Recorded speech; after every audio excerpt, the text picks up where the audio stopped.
I wanted to record this podcast to say, I am sorry. I really need to apologize to you, the Resilient Advisor audience.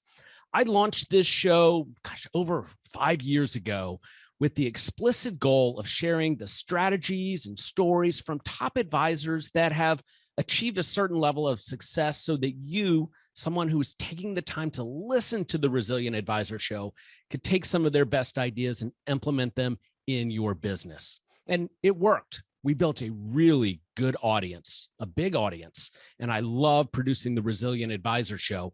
But some things have caught my attention recently that really tell us that we've gotten off track.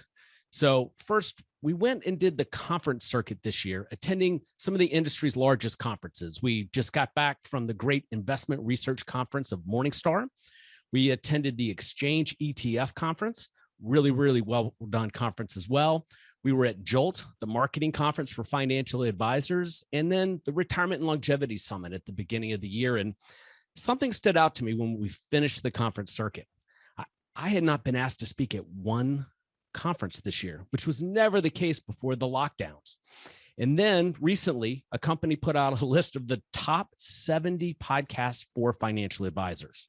So I eagerly opened up this report and I found that they were only able to come up with 63 podcasts because I guess they couldn't find 70, and Resilient Advisor was not on the list.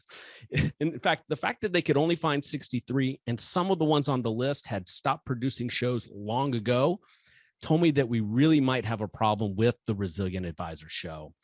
And if I'm honest, I went back and started listening to some of our more recent episodes, and they weren't of the same quality or conviction that they had been in the past.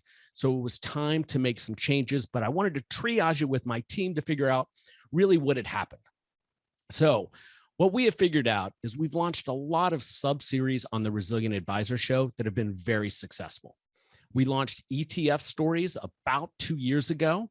If an issuer comes on ETF Stories through our audience and our partnership with ROI TV, man, that story's getting in front of 50 to 100,000 people. It's a great franchise, but it doesn't fit what we were doing on Resilient Advisor.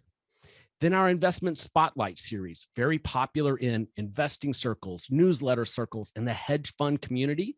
And that's a project that I do with Chris Versace of Tematica Research. But that doesn't really fit what you signed up for when you subscribe to the Resilient Advisor show. And then our How I Serve series, where advisors come on and share the story of how they built their business and how they serve their community, which has more applications for the Resilient Advisor show, but really also muddied things up. And then what really compounded it is when we launched Financial Advisor TV. And if you've been following, we're very fortunate. It's been a very successful launch. We have a lot of momentum, and we've been able to build a big audience for that brand with the goal of ostensibly building a platform that wasn't about me, wasn't about Resilient Advisor, and gave us the opportunity to take some of the great content in the industry and give it a centralized home and create a resource for financial advisors. And frankly, it's just been a jumbled mess. So here's how we are going to revamp this as we head into the second half of the year for the Resilient Advisor audience. Number one, each show is going to be recorded live. You'll know in advance when we're broadcasting, you'll know the topics. And if we have a guest, you'll know who the guest is going to be so that you can ask questions in a Q&A format during one of the shows. Our goal is still going to be to bring you the best ideas and resources that successful advisors are leveraging today. And that means we're going to pay particular attention to the quality of the guests that come on the Resilient Advisor show, specifically to help you, the financial advisor.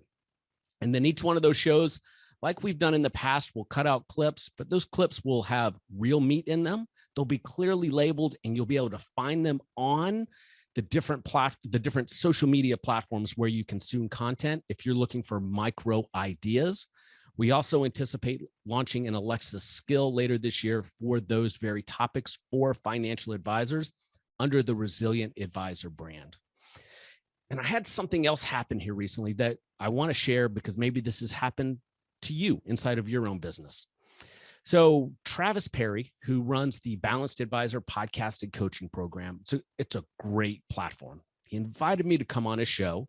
And as part of his process, he has an onboarding form where one of the questions is something like, what is the one thing that you are the best at in the industry, or the best at in terms of what you do? I couldn't answer that question. And the reason I couldn't answer it isn't because I do so much or I'm the best at everything. It's because I hadn't really clarified my brand to financial advisors. Am I a coach?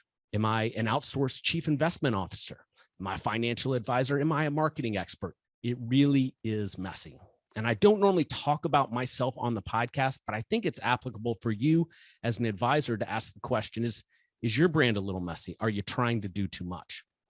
Now, I don't believe that you have to focus on one thing.